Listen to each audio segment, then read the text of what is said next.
ജനാധിപത്യത്തിന്റെ അന്തസത്ത എന്നത് ജനവിധി അട്ടിമറിക്കപ്പെടാതിരിക്കുക എന്നതാണ്. അതെല്ലാ നിയമ സാമാജികരും അറിഞ്ഞിരിക്കണം. പാർട്ടിയുടെ ചിഹ്നത്തിലും കൊടിയിലും വോട്ട് ചെയ്ത് വിജയിപ്പിച്ച വോട്ടർമാരുടെ വിശ്വാസത്തോട് നീതി പുലർത്താൻ ജനപ്രതിനിധികൾ ബാധ്യസ്ഥരാണ് എന്നുള്ളത് പ്രിയമുള്ളവരെ, ഏവർക്കും നമസ്കാരം. പാർട്ടിയേക്കാൾ വലുതാണോ ജനപ്രതിനിധികൾ? മഹാരാഷ്ട്ര രാഷ്ട്രീയ പ്രതിസന്ധിയും സുപ്രീം കോടതിയുടെ പുതിയ നിരീക്ഷണങ്ങളും അടിസ്ഥാനമാക്കിക്കൊണ്ട് നിങ്ങളുമായി ചില കാര്യങ്ങൾ പങ്കുവെക്കാൻ ആഗ്രഹിക്കുകയാണ്. ഇന്ത്യൻ ജനാധിപത്യത്തിന്റെ അടിത്തറയെയും കൂറുമാറ്റ നിരോധന നിയമത്തിന്റെ അഥവാ ആന്റി ഡിഫെക്ഷൻ ലോ പ്രസക്തിയെയും ചോദ്യം ചെയ്യുന്ന വിധത്തിലുള്ള സുപ്രധാന നിരീക്ഷണങ്ങളാണ് മഹാരാഷ്ട്ര രാഷ്ട്രീയ പ്രതിസന്ധിയുമായുള്ള ബന്ധത്തിൽ ഹർജി പരിഗണിച്ചുകൊണ്ട് ബഹുമാനപ്പെട്ട സുപ്രീം കോടതിയിൽ നിന്നുണ്ടായിട്ടുള്ളത്. പലരും ഇവിടെ അത് ഡിസ്കസ് ചെയ്തിട്ടില്ല, പല ആളുകളും ഇതിനെക്കുറിച്ച് അറിഞ്ഞിട്ടില്ല.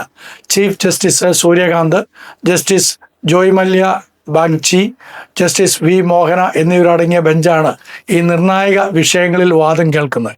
നിയമസഭയിലെ കേവല ഭൂരിപക്ഷത്തിന്റെയോ എണ്ണബലത്തിന്റെയോ മാത്രം അടിസ്ഥാനത്തിൽ ഒരു രാഷ്ട്രീയ പാർട്ടിയുടെ ഔദ്യോഗിക നിലപാടുകളെയും സംഘടനാ ഘടനയെയും മറികടക്കാൻ MLA-മാർക്കോ MP-മാർക്കോ ആകില്ലെന്ന കോടതിയുടെ പരാമർശം ഇന്നത്തെ ഇന്ത്യൻ രാഷ്ട്രീയ സാഹചര്യത്തിൽ വലിയ ചർച്ചകൾക്കാണ് വഴി തുറന്നു വെച്ചിരിക്കുന്നത്. എന്നാൽ നമ്മളത് ചർച്ച ചെയ്യുന്നില്ലെന്നുള്ളതാണ് ഏറ്റവും ഖേദകരമായ കാര്യം. ഒന്നാമതായിട്ട്, രാഷ്ട്രീയ പാർട്ടിയുടെ പരമാധികാരം. ഒരു തെരഞ്ഞെടുപ്പിൽ വോട്ടർമാർ വോട്ട് ചെയ്യുന്നത് വ്യക്തികൾക്കപ്പുറം ഒരു രാഷ്ട്രീയ പാർട്ടിയുടെ ആശയങ്ങൾക്കും പ്രകടന പത്രികയ്ക്കും ചിഹ്നത്തിനുമാണ്. അതിനാൽ തന്നെ തിരഞ്ഞെടുക്കപ്പെട്ട സാമാജികരെക്കാൾ അല്ലെങ്കിൽ MP-മാര് MLA-മാര് അവരെക്കാൾ എപ്പോഴും ഉയർന്ന സ്ഥാനത്താണ് രാഷ്ട്രീയ പാർട്ടിയുടെ സംഘടനാ സംവിധാനം നിലനിൽക്കുന്നത് എന്ന് കോടതി വളരെ കൃത്യമായിട്ട് വ്യക്തമാക്കിയിരിക്കുകയാണ്. അതുകൊണ്ട് തന്നെ രാഷ്ട്രീയ പൊങ്കുവന്മാർ ഇതിനെക്കുറിച്ച് ചർച്ച ചെയ്യാൻ താല്പര്യപ്പെടുന്നില്ല. നിയമസഭയിലോ പാർലമെന്റിലോ ഭൂരിപക്ഷമുണ്ടെന്ന കാരണം കൊണ്ട് മാത്രം ഏതാനും MLA-മാർക്ക് പാർട്ടിയുടെ ഔദ്യോഗിക നിലപാടുകളെ ഹൈജാക്ക് ചെയ്യാനാകെയില്ലെന്നും കോടതി നിരീക്ഷിച്ചിരിക്കുകയാണ്. രണ്ടാമതായിട്ട്, കൂറുമാറ്റവും നമ്പർ ഗെയിമും. ഇന്നത്തെ ഇന്ത്യൻ രാഷ്ട്രീയത്തിൽ സർക്കാരുകളെ അട്ടിമറിക്കാനും അധികാരത്തിലെത്താനും MLA-മാരെ വിലക്കെടുത്തോ സമ്മർദ്ദം ചെലുത്തിയോ കൂറുമാറ്റുന്ന പ്രവണതകൾ വ്യാപകമാണെന്നുള്ള നമുക്ക് എല്ലാവർക്കും അറിയാം.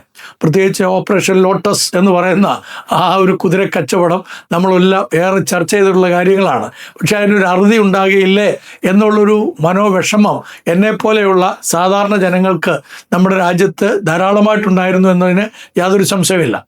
എന്നാൽ മഹാരാഷ്ട്രയിൽ ശിവസേനയിലുണ്ടായ പിളർപ്പും തുടർന്ന് ഭരണമാറ്റത്തിലേക്കും ഔദ്യോഗിക ചിഹ്നം സ്വന്തമാക്കുന്നതിലേക്കും നയിച്ച സംഭവ വികാസങ്ങൾ ചൂണ്ടിക്കാണിക്കുന്നത് ഈ പ്രവണതയാണ്. കേവലം എണ്ണത്തിന്റെ ബലത്തിൽ അല്ലെങ്കിൽ ന്യൂമറിക്കൽ മെജോറിറ്റിയിൽ പാർട്ടി പിടിച്ചെടുക്കാമെന്ന വാദത്തെയാണ് കോടതി പ്രധാനമായിട്ടും ചോദ്യം ചെയ്യുന്നത്.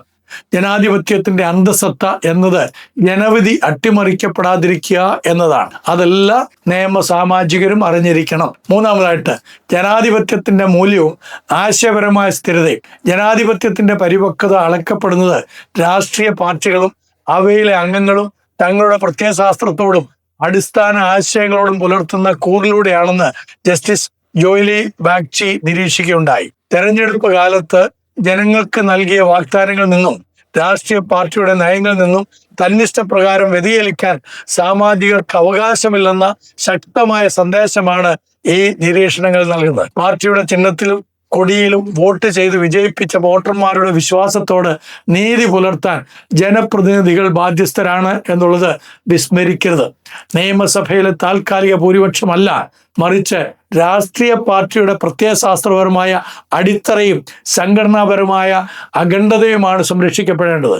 വരുംകാല ഇന്ത്യൻ രാഷ്ട്രീയത്തിലെ കൂറുമാറ്റ പ്രവണതകൾക്കും രാഷ്ട്രീയ അസ്ഥിരതകൾക്കും തടയിടുന്നതിൽ ഈ നിയമവശങ്ങളും കോടതിയുടെ അന്തിമ നിലപാടുകളും നിർണായകമാകും എന്ന് നമുക്ക് പ്രത്യാശിക്കാം. നന്ദി, നമസ്കാരം.